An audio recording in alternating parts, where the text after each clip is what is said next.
Welcome to OSG news. ముందుగా bulletin లో headlines.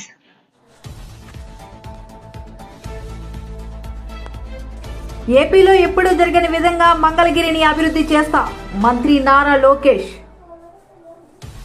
రాష్ట్రంలో రెవెన్యూ వ్యవస్థను జగన్ నాశనం చేశారు హోంమంత్రి అనిత. ప్రభుత్వానికి శ్రీవారి ఆశీస్సులు ఉండాలని ఏపీ మంత్రి కొల్లు రవీంద్ర ఆకాంక్షించారు. శ్రీనివాస కళ్యాణానికి అత్యంత వైభవంగా నిర్వహించడానికి అన్ని ఏర్పాట్లు పూర్తి టీటీడీ చైర్మన్. ఎన్నికల ముందు ఇచ్చిన హామీలను సీఎం చంద్రబాబు గాలికి వదిలేశారు మాజీ మంత్రి దాడిశెట్టి రాజా. లిఫ్ట్ ఇచ్చి రాష్ట్ర ప్రాంతానికి తీసుకువెళ్లేందుకు ప్రయత్నం. సింహాచలం వరలక్ష్మీ నరసింహస్వామి ఆలయంలో శుక్రవారం సింహాద్రి అప్పన్న పెళ్లి చూపులు. మంగళగిరి నియోజకవర్గం ఎర్రబాలెం ఇండస్ట్రియల్ ఏరియాలో భగవాన్ మహావీర్ గోశాల సంస్థ ఆధ్వర్యంలో పునరుద్ధరించిన గోశాలను మంత్రి నారా లోకేష్ ప్రారంభించారు. ఏపీలో ఎప్పుడు జరగని విధంగా మంగళగిరిని అభివృద్ధి చేస్తానని చెప్పారు. నియోజకవర్గాన్ని అన్ని విధాలుగా అభివృద్ధి చేస్తానని మంత్రి నారా లోకేష్ వ్యాఖ్యానించారు. భీమిలి తర్వాత మంగళగిరిలో పెద్ద ఎత్తున ప్రజలను ఆశీర్వదించారు, దీవించారు, గెలిపించారు. నాకు నా గౌరవం నిలబెట్టారు. వాళ్ళకి నేను రుణపడి ఉంటాను. అనేక అభివృద్ధి సంక్షేమ కార్యక్రమాలు కూటమి ప్రభుత్వం ప్రారంభించింది. ఈరోజు నేను గర్వంగా చెప్పగలుగుతాను. దశాబ్దాలకు ఏదైతే ఇంటి పట్టాలు అంటే ఎంక్రోచ్మెంట్ రెగ్యులరైజ్ చేయాలని ప్రజలు మొత్తుకుంటా ఉన్నారు. నిన్న మొదటి పట్ట ఇప్పటంలో జనరేట్ అయింది. ఇప్పటికీ మొదటి విడతలో సుమారుగా 5,000 మందికి ఇల్లు పట్టాలు ఉగాది తర్వాత ఇవ్వాలనే లక్ష్యం పెట్టుకుని మేము పనిచేస్తున్నాం. 2వ విడత ఉంటుంది, 3వ విడత ఉంటుంది. ఆనాడు ప్రజలు చెప్పాను, ప్రత్యేకంగా కాలువలు కానివ్వండి, అటవీ భూముల్లో ఉన్న ఇల్లు కొంచెం సమయం పడుతుంది రెగ్యులరైజ్ చేసేదాకా అని ఆనాడు చెప్పాను. ఈరోజు కేంద్రంలో పెమ్మసాని చంద్రశేఖర్ గారి సహకారంతో రైల్వే మంత్రి గారిని మేము కలిసినప్పుడు రైల్వే భూముల్లో మాకు రెగ్యులరైజ్ చేయాలని మేము కోరినప్పుడు అనుకూలంగా మంత్రి గారు స్పందించారంటే దాని వెనకాల పెమ్మసాని చంద్రశేఖర్ గారి కృషి చాలా చాలా ఉంది. ఆయన నవ్వచ్చు ఇప్పుడు కానీ ఆయన కృషి చాలా చాలా ఉంది. అది ప్రజలు దయచేసి గమనించాలి, గుర్తు పెట్టుకోవాలి. అంతేకాదు రైల్ ఓవర్ బ్రిడ్జ్ కూడా నెడమర్ గేట్ దగ్గర రైల్ ఓవర్ బ్రిడ్జ్ కూడా పెమ్మసాని చంద్రశేఖర్ పర్సనల్ గా తీసుకుని ఫాలో అప్ చేసి అది ఇప్పుడు బోర్డు వరకు తీసుకొచ్చి పనులు కూడా త్వరలో ప్రారంభించబోతున్నాం. అంతేకాకుండా ఈ ఇళ్లు పట్టాలు ఇచ్చేదానికి రీటైనింగ్ వాల్ కట్టాలనేది ప్రజలు మహానాడు ప్రాంతంలో వెళ్ళినప్పుడు కోరారు. దానికి నిధులు కేటాయించాం, డిజైన్లు అవుతున్నాయి. ఇప్పుడు దానిపైన రోడ్ కూడా వేద్దాం. అంటే 4 లేన్ రోడ్ వేస్తే ట్రాఫిక్ చాలా ఈజ్ అవుట్ అవుతున్న లక్ష్యంతో మొత్తం డిజైన్ చేస్తున్నాం. దీంతో పాటు ఏదైతే ఆనాడు నేను చెప్పానో పార్కుల అభివృద్ధి కానివ్వండి, చెరువుల అభివృద్ధి కానివ్వండి, శ్మశానాల అభివృద్ధి కానివ్వండి, కమ్యూనిటీ భవనాలు, రైతు బజార్లు, ఇంకో పక్కన social welfare hostel, BC welfare hostel, ప్రభుత్వ పాఠశాలలు, ఇట్లా దాదాపు మీరు చూస్తే 100 అభివృద్ధి కార్యక్రమాలకి కూటమి ప్రభుత్వం శ్రీకారం చుట్టింది. అన్ని డిజైన్లు అయిపోయినాయి, టెండర్ దశకు వచ్చింది. టెండర్లని దేవుడి సహకారంతో ఏప్రిల్ మే మాసంలో పూర్తి చేసి భూగర్భ డ్రైనేజ్ కానివ్వండి, భూగర్భ నీరు కానివ్వండి, అంటే వాటర్ పైప్ లైన్ కానివ్వండి, భూగర్భ గ్యాస్, భూగర్భ పవర్ కూడా ఇవ్వాలని మంగళగిరి లక్ష్యం పెట్టుకుని పనిచేస్తున్నా. అది కూడా ఎవరు చూడని విధంగా, అంటే ఆంధ్ర రాష్ట్రంలో ఎప్పుడు జరిగిన విధంగా ఒక పొద్దున్న రోజు ఒకరు కట్ చేసుకుంటే వెళ్తే సాయంత్రం పూట లేయింగ్ జరిగిపోవాలి, 2వ రోజు టెస్టింగ్ అయిపోవాలి, 3వ రోజు క్లోజ్ అయిపోవాలి. రోడ్ పర్ఫెక్ట్ గా ఉండాలి. మనకి అంటే 3 రోజులు అన్ని పనులు అయిపోవాలి. ఏ వీధిలోకి వెళ్ళినా అట్లా చేయాలనే లక్ష్యంతో కూటమి ప్రభుత్వం పనిచేస్తుంది. అంతేకాదు ఆనాడు చెప్పే జెమ్స్ అండ్ జ్యువెలరీ పార్క్ ప్రత్యేకంగా మంగళగిరిలో ఏర్పాటు చేయాలి అని లక్ష్యం పెట్టుకున్న దానికి భూములు కూడా ఎత్తికాం. డిజైనింగ్ జరుగుతుంది. అంటే డిజైన్ టు రీటైల్ అంతా మంగళగిరిలో జరగాలి. మనకు అనేక మంది స్వర్ణకారులు ఉన్నారు కనుక వాళ్ళని ఆదుకోవాలి లక్ష్యంతో మన ప్రభుత్వం పనిచేస్తుంది. అంతేకాదు స్వర్ణకారుల కార్పొరేషన్ ఏర్పాటు చేసాం. ఈ బడ్జెట్ లో నిధులు వచ్చినాయి. వచ్చే సంవత్సరం అంటే ఏప్రిల్ నుంచి స్వర్ణకారులకు ప్రత్యేకంగా ట్రైనింగ్ కూడా ఏర్పాటు చేయాలి లక్ష్యంతో కూటమి ప్రభుత్వం పనిచేస్తుంది. చివరిగా నిరుపేద కుటుంబాలు అంటే ఈ భూములన్నీ ఇచ్చిన తర్వాత అంటే పట్టాలు అందించిన తర్వాత ఎవరికైతే ఇల్లు లేదో వాళ్ళందరినీ గుర్తించి ప్రత్యేకంగా టిట్కో అంటే G+3 కింద ఇల్లు కట్టించి వాళ్ళకి ఇంటి తాళాలు ఇవ్వాలనేది కూడా గౌరవ ముఖ్యమంత్రి నారా చంద్రబాబు నాయుడు గారు స్పష్టమైన ఆదేశాలు కూడా జారీ చేస్తాం జరిగింది. సో కేంద్రంలో మోడీ గారు కానివ్వండి, మోడీ గారితో పాటు మన రామ్మోహన్ నాయుడు గారు కానివ్వండి, పెమ్మసాని చంద్రశేఖర్ గారు కానివ్వండి, ఇక్కడ ఆంధ్ర రాష్ట్రానికి వచ్చగల గౌరవ ముఖ్యమంత్రి గారు చంద్రబాబు నాయుడు గారు, ఉప ముఖ్యమంత్రి గారు పవన్ అన్న, మంత్రిగా నేను ముగ్గురం కలిసికట్టుగా మంగళగిరి అభివృద్ధి కోసం అహర్నిశలు కష్టపడతాం. ఏదైతే ఆనాడు ప్రజలకు హామీ ఇచ్చానో ఒక పద్ధతి ప్రకారం చేసుకుంటూ వెళ్తున్నా. కొన్ని దిక్కడల ప్రభుత్వానికి ఇబ్బంది ఉంది అంటే సొంత నిధులు ఇచ్చి కూడా, అంటే ప్రభుత్వ నిధులు కాదు, నా సొంత నిధులు ఇచ్చి కూడా పార్కుల విషయం కానీ ఇతర విషయాలు కూడా నేను చేస్తాం జరుగుతుంది. గతంలో ఎట్లయితే పనిచేసాను దానికి రెట్టింపు 10 రెట్లు ఎక్కువ నేను చేస్తూ పోతున్నాను. ఆనాడు మొదలుపెట్టిన అన్ని సంక్షేమ కార్యక్రమాలు ప్రతిపక్షాలు ఏదైతే మొదలుపెట్టిన అన్ని కూడా ఈరోజు నడుస్తున్నాయి. ఇంకా బలోపేతం చేసి ముందరికెళ్తాను. ఇప్పుడు మీడియా మిత్రులకి ఏమైనా ప్రశ్న ఉంటే నాకు సమాధానం చెప్పడానికి నేను సిద్ధంగా.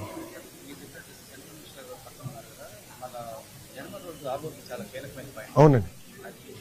సో అదేమైందంటే అండి, నిడమర ఆరోబి విషయంలో పెమ్మసాని రాష్ట్రంలో రెవెన్యూ వ్యవస్థను జగన్ నాశనం చేశారని హోంమంత్రి అనిత అన్నారు. ఎన్నడూ గ్రామ సభలు నిర్వహించలేదు. బడుగు బలహీన వర్గాలకు మేలు చేస్తామని అసైన్డ్ భూముల్ని 22A నుంచి తొలగించి ఫ్రీ హోల్డ్ చేస్తామని నమ్మపలికారు.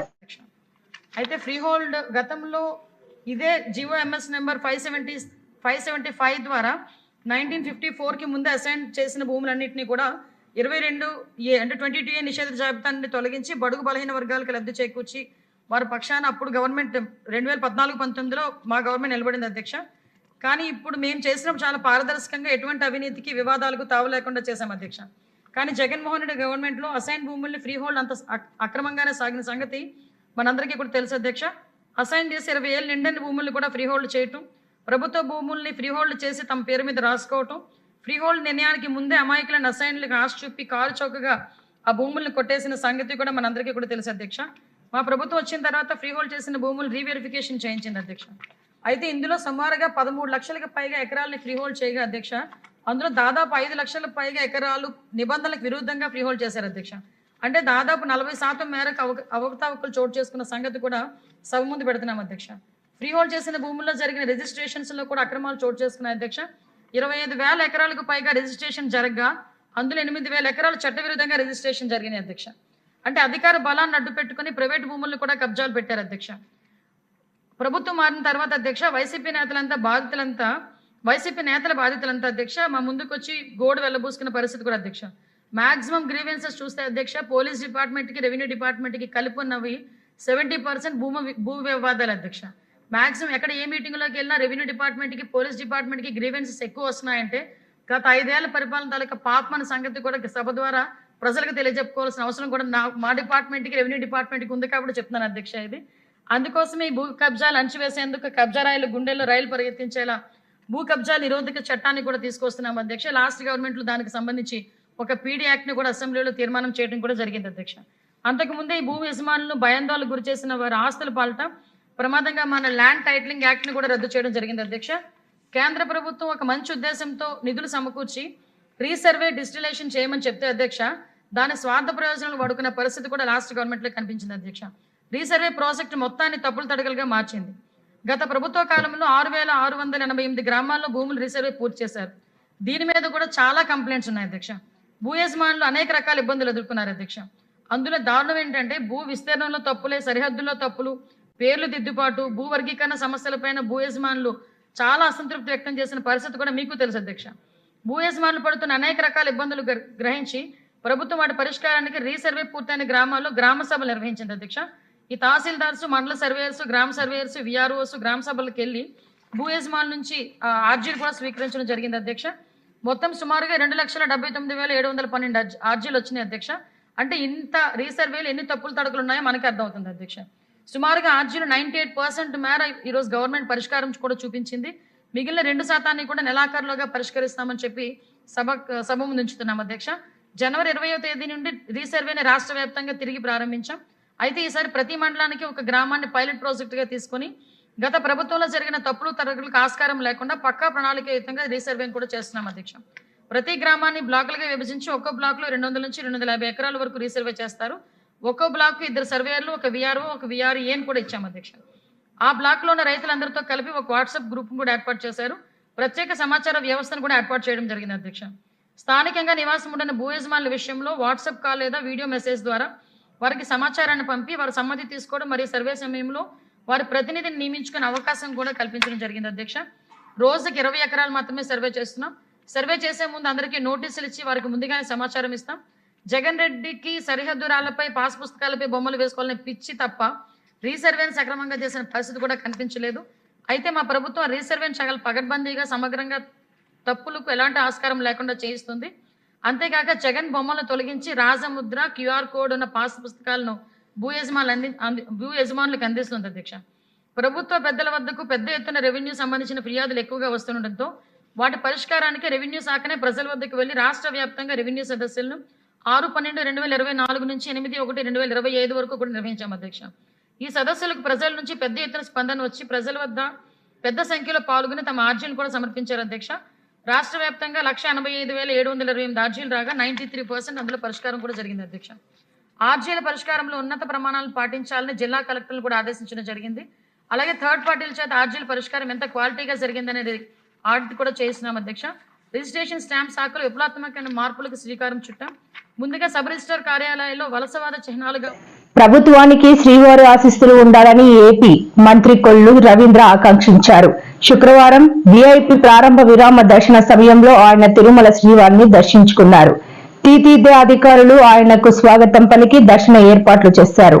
నమో వెంకటేశాయ. ఈరోజు కలియుగ దైవం శ్రీ వెంకటేశ్వర స్వామి వారి దర్శనం చేసుకోవడం జరిగింది.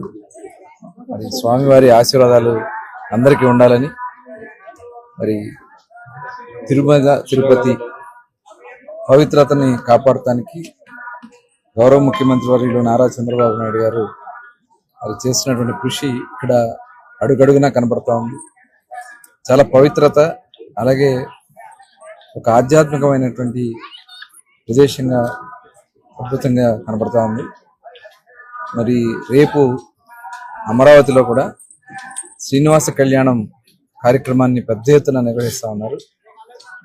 నిజంగా స్వామివారి దయతో ప్రజలు కోరుకున్న విధంగా అమరావతి రాజధాని పనులు వేగవంతంగా పూర్తి కావాలని, ఎటువంటి అడ్డంకులు రాకుండా ఉండాలని, అలాగే రాష్ట్రంలో కూడా చేస్తున్నటువంటి అన్ని కార్యక్రమాలకి ప్రభుత్వానికి స్వామివారి ఆశీర్వాదాలు ఉండాలని చెప్పి మనస్ఫూర్తిగా కోరుకుంటూ మరొకసారి స్వామివారికి మరొకసారి నా ప్రణామాలు తెలియజేసుకుని సెలవు తీసుకుంటాను.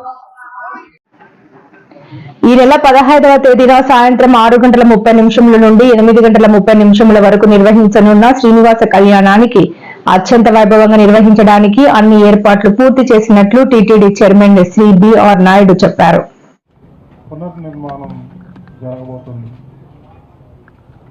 సుమారు 30,000 కోట్లకు పైగా ఫస్ట్ ఫేజ్లో టెండర్ ప్రాసెసింగ్ జరుగుతుంది. ఈ నేపథ్యంలో ముఖ్యమంత్రి ఆలోచన మేరకు ఇక్కడ వెంకటేశ్వర ఆలయంలో శ్రీనివాస కళ్యాణోత్సవం జరిగిన తర్వాత పనులు ప్రారంభించాలని ఆయన ఆలోచన. ఆ దిశగా ముఖ్యమంత్రి గారు టీటీడీని ఆదేశించటం, ఈ కార్యక్రమాలన్నీ కూడా స్వల్ప వ్యవధిలో ఇంత బ్రహ్మాండమైనటువంటి అరేంజ్మెంట్స్ అన్నీ కూడా జరుగుతున్నాయి. మీరు చూసే ఉంటారు. అత్యంత వైభవంగా జరగబోయే కళ్యాణానికి ముఖ్యమంత్రి తరఫున, టీటీడీ బోర్డు తరఫున నా విన్నపం, ప్రతి ఒక్కరూ వచ్చి దీంట్లో భాగస్వామ్యం కావాలని, వాళ్ళందరికీ కూడా బ్రహ్మాండమైన ఏర్పాట్లు కూడా జరుగుతూ ఉంది. సో ఈ సందర్భంగా నేను మరోసారి ప్రతి ఒక్కరికి పేరు పేరున ఆహ్వానం పలుకుతూ, ఇక్కడ ఏర్పాట్లు ఎలా ఉన్నాయి, ఎలా జరుగుతున్నాయి, ప్రతి ఈచ్ అండ్ ఎవ్రీ డిపార్ట్మెంట్ గురించి మన ఈఓ గారు ఎక్స్ప్లెయిన్ చేస్తారు. తర్వాత మన బోర్డు మెంబర్లు కూడా ఏదైనా ఉంటే మీతో ఇంటరాక్ట్ అవుతారు. మీరు అడిగే క్వశ్చన్స్ మీరు ఈఓ గారిని మాట్లాడాల్సిందిగా కోరుతున్నాం.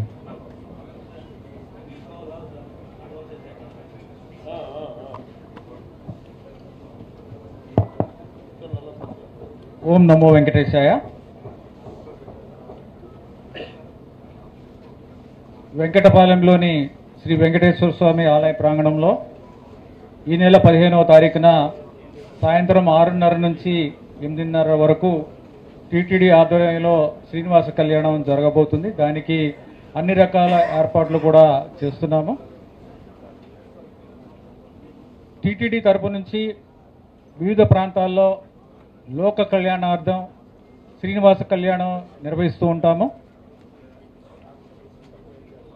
అలాగే ఎక్కడైతే శ్రీనివాస కళ్యాణాలు నిర్వహిస్తామో అక్కడంతా సస్యశ్యామలం అవుతుందని భక్తులు నమ్ముతారు. ఈ ఏర్పాట్లన్నీ కూడా టీటీడీ అధికారులు జిల్లా అధికారుల సమన్వయంతో ఏర్పాటు చేయడం జరుగుతుంది. ఇప్పటికే జిల్లా కలెక్టర్ గారు, ఎస్పీ గారితో కూడా 2 కోఆర్డినేషన్ మీటింగ్స్ పెట్టుకుని జిల్లా అధికారులందరితో కూడా అన్ని రకాల ఏర్పాట్లు కూడా చేయడం జరిగింది. ఈ యొక్క ఏర్పాట్ల యొక్క ముఖ్య ఉద్దేశం ఏంటంటే 27,000 మంది భక్తులు సుమారుగా వస్తారని అంచనా వేస్తున్నాము. ఇంకా ఎక్కువ వచ్చినా సరే ఇక్కడ వారికి ఇబ్బంది లేకుండా ఉండాలనే ఉద్దేశంతో అన్ని రకాల ఏర్పాట్లు చేస్తున్నాం. వారికి శ్రీనివాస కళ్యాణం వారు సంతృప్తికరంగా దేవుడి దర్శనం చేసుకుని ఆ శ్రీనివాసుని ఆశీస్సులు పొందడం, వారికి ఎటువంటి ఇబ్బంది లేకుండా అన్ని రకాల వసతులు ఇవ్వాలనే ఉద్దేశంతో ఈ ఏర్పాట్లన్నీ కూడా చేస్తున్నాము. అలాగే ఇందాక చెప్పినట్టు ఈ వేదిక చాలా వైభవంగా చేస్తున్నాము. ఎన్నికల ముందు ఇచ్చిన హామీలను సీఎం చంద్రబాబు గాలికి వదిలేశారని మాజీ మంత్రి దాడిశెట్టి రాజా విమర్శించారు. ఆయన కాకినాడలో మీడియాతో మాట్లాడుతూ సూపర్ 6 అంటూ ఎన్నికల ముందు ఇచ్చిన హామీలను చంద్రబాబు నెరవేర్చలేదని మండిపడ్డారు. స్థాయిలో వివిధ స్టేజెస్లో కన్స్ట్రక్షన్లో ఉంటే వాటిని కూడా తన మనుషులకి అప్పగించే విధంగా చంద్రబాబు నాయుడు గారు ప్రయత్నాలు చేయడం కూడా మేము తీవ్రంగా వైఎస్ఆర్ కాంగ్రెస్ పార్టీ తరఫున నిరసిస్తున్నాం, ఖండిస్తున్నాం కూడా. అంటే ఎకరం ₹1 చొప్పున, సంవత్సరానికి ₹1 చొప్పున 33 సంవత్సరాలకి కట్టి పెట్టేసే విధంగా వారి ఆలోచనలు ఉన్నాయి అని చెప్పేసి వైఎస్ఆర్ కాంగ్రెస్ పార్టీ తరఫున నేను వ్యక్తిగతంగా భావిస్తూ ఖచ్చితంగా అలాంటి విధానాలకి, ఎందుకంటే 17 మెడికల్ కాలేజీలు అంటే కాలేజ్ 50-60 ఎకరాల భూమి చూసుకున్నా ఏ టౌన్లో ఉన్నా సరే, జగన్ గారు అలాట్ చేసిన ల్యాండ్స్ ఏ టౌన్లో ఉన్నా సరే, కాలేజ్ అడ్మినిస్ట్రేషన్ కానీ కాలేజ్ ఇన్ఫ్రాస్ట్రక్చర్ కానీ అన్నీ లెక్కేసుకుంటే ఒక్కొక్క కాలేజ్ 1000 కోట్ల రూపాయలు విలువ చేస్తుంది. 17 మెడికల్ కాలేజీలు అంటే 17,000 కోట్ల రూపాయల ప్రజల ఆస్తి.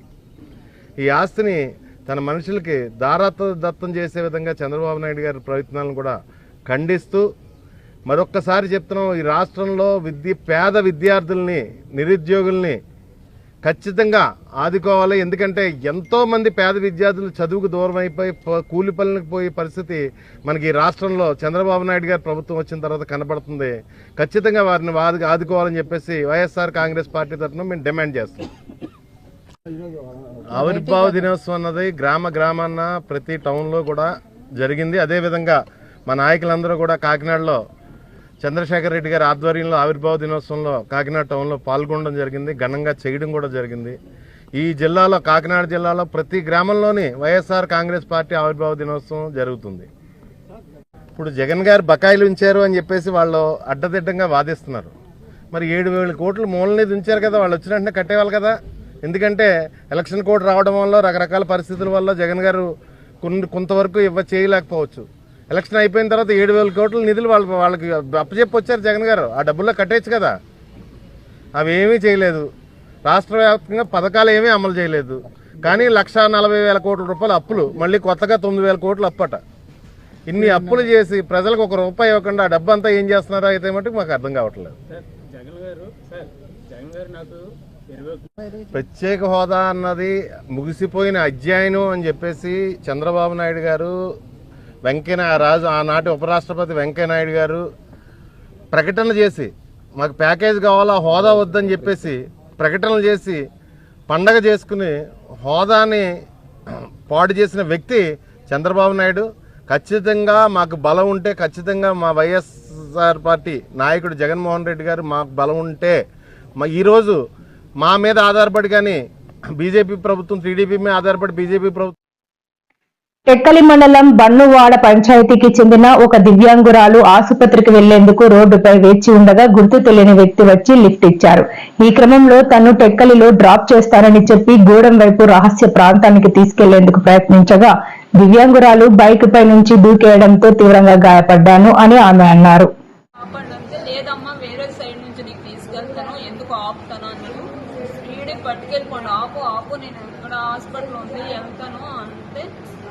నీకు ఎలా తీసుకెళ్తాను, నీకు డబ్బులు ఇస్తాను, నాకు డబ్బులు వద్దు, నేను వికలాంగులతో వెళ్తాను, ఆ సార్లు వెళ్ళిపోతారు, ఆపు అంతే. ఆపలేదు, నేనేమి దూకేశాను సార్. అతని పేరేం లేదు,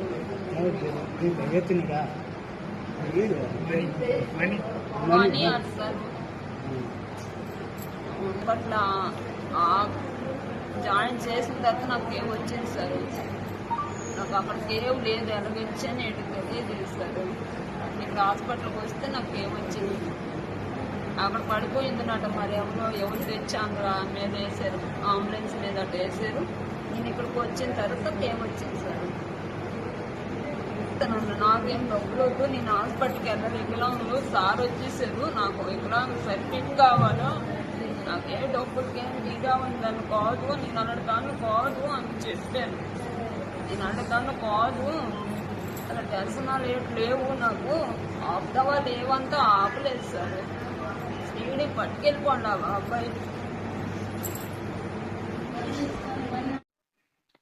సింహాచలం వరలక్ష్మి నరసింహస్వామి ఆలయంలో శుక్రవారం సింహాద్రి అప్పన్న పెళ్లి చూపులు జరిగాయి. రామదేవత పైడి తల్లమ్మ కుమార్తెతో పున్నమి రోజున నిశ్చితార్థం చేసుకుంటాడని పురాణాలు చెబుతున్నాయి.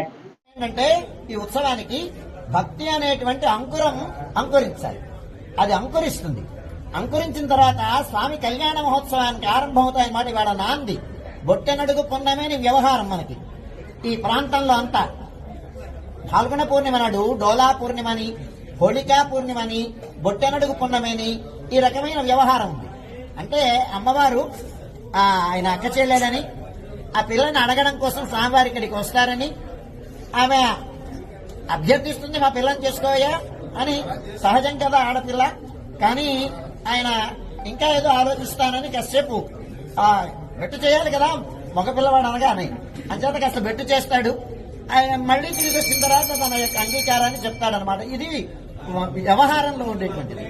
ఈ పూర్ణిమ నాడు అంటే మనకి ఉపలక్షకంగా ఏంటంటే, ఇవాళ స్వామిని కానీ మనం చేస్తే డోలాయమానం గోవిందం మంచస్థం మధుసూదనం రథస్థం వామనం కృష్ణ పునర్జన్మన విద్యతే అని శాస్త్రం చెప్తోంది. డోలికలో ఉన్నటువంటి గోవిందుడిని చూస్తే పునర్జన్మ ఉండతాడండి. అలాగే సింహాసనాధిరూఢుడైనటువంటి మధుసూదన్ని చూస్తే మనకి ఆ పునర్జన్మ ఉండదు. రథారూఢుడైనటువంటి వామనుని దర్శిస్తే పునర్జన్మ ఉండదుట. ఇది చెప్పింది. మనకి వ్యవహారంలో శ్రీశైల శిఖరం దృష్టా పునర్జన్మన విద్యతే అని ఉంది. శ్రీశైలం అంటే శిఖరం, మంగళకరమైనటువంటి శిఖరం. భగవంతుని యొక్క ఉనికి సర్వజనపాడికి మంగళకరమైనటువంటిది అనమాట. అందుకోసం ఆయన ఉన్నాడు అనేటువంటి భరోసాతో దాన్ని చూస్తే చాలు మనకి పునర్జన్మ ఉండదుట. ఇట్లాంటి సన్నివేశంలో భక్తి అంకురించి, ఈ అంకురించినటువంటి అంకురము ఇంకా ఇంకా ఇంకా ఇంకా పెరగాలి. కళ్యాణం నాటికి చెట్లు చిగరించినటువంటి చెట్లు కాస్త పూస్తాయి, పుష్పిస్తాయి. చైత్రశ్రీమానయం మాస పుణ్య పుష్పిత కానన అంటాడు వాల్మీకి భగవానుడు. శ్రీరామచంద్రమూర్తి వస్తూ ఉంటే ఆయన జన్మ మాసం అది చాలా పుణ్యమైన మాసం చైత్రమాసం. ఆ చైత్రమాసంలో చెట్లన్నీ పుష్పిస్తాయి. వైశాఖ మాసం వచ్చేసరికి పళ్ళు పండుతాయి. చూడండి, మనకి పనస పళ్ళు వస్తాయి, అనాస పళ్ళు వస్తాయి, మామిడి పళ్ళు వస్తాయి కదా, ఫలిస్తాయి. భగవంతుని యొక్క ఇవాళతో ప్రారంభించి అంకరించి నాంది పలికి కళ్యాణ మహోత్సవాన్ని చూస్తాం. కళ్యాణం అయ్యేసరికి ఏం కావాలండి భక్తులందరికీ? స్వామి యొక్క సాక్షాత్కారం కావాలి, నిజరూప దర్శనం కావాలి. వైశాఖ శుద్ధ తృతీయ నాటికి స్వామి సాక్షాత్కారం అవుతున్నటువంటి భక్తి, అంకురించినటువంటి భక్తి పుష్పిస్తుంది, ఫలిస్తుంది. ఫలించి ఆయన పాదాల మూల చేరాలి అనేటువంటిది అది కావాల్సింది. దీనికి అంతటికీ ఇదంతా సంవిధానం అన్నమాట. ఈ సంవిధానంతో వాళ్ళ ప్రారంభించి అక్షయ తృతీయతోటి మన ఉత్సవాలన్నీ పూర్తవుతాయి.